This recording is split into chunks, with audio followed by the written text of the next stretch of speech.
Yeah, yeah. So when it comes to purchasing a house, right? So that would be more with a mortgage lender. I don't do like real estate loans myself, but Gotcha.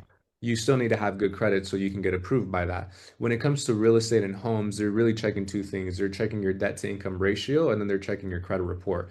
So debt to income ratio, that's simply how much debt do you pay every single month and how much do you bring every single month. So you want to make sure you're not most of the time, from what I've seen, mortgage lenders won't approve somebody if they're past 50%.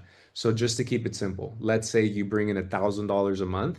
If you're paying $500 a month to your expenses and your bills, that's 50% DTI because 50% of your income is going towards your bills. So when it comes to mortgage lending, you want to be below that to get an approval. The second thing you want is also having good credit.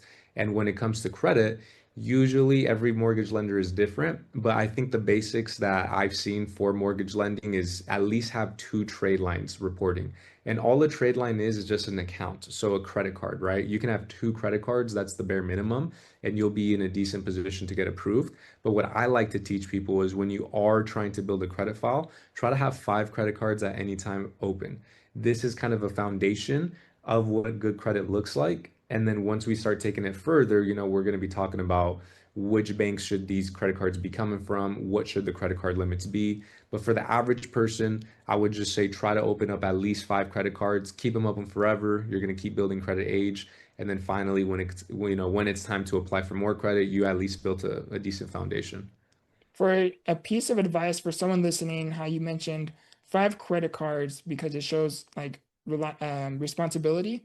For people who say do this and take this piece of knowledge that you have given them, is what piece of advice can you give them in terms of, okay, like not maxing out all of their credit cards and then just paying the minimum payment because compound interest accumulates, right? So what a piece of advice can you give them for that particular audience?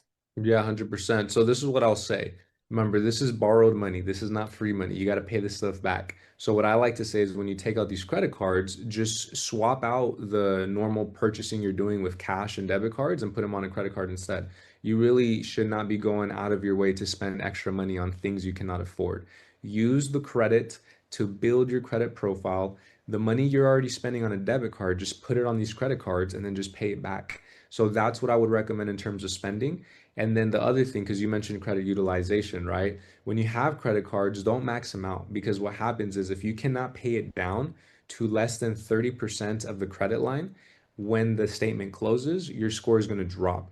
So right there alone, we use some advanced terminology, but every month your credit card company will send you a bill. It's called the minimum payment, and there's going to be a certain due date when you got to make that minimum payment. You want to make sure that whatever your credit limit is for that specific credit card, after you make your payment, you're lower than a 30% ratio. So let's keep it simple, right? You get approved $100 credit card. What I'm saying is you can spend on that card, but once that payment is due, make sure you pay enough to where your balance is $30 or less because that's 30% or less of a $100 credit line.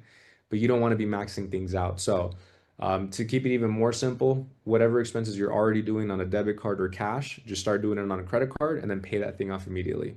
That's the most simplest thing I can say.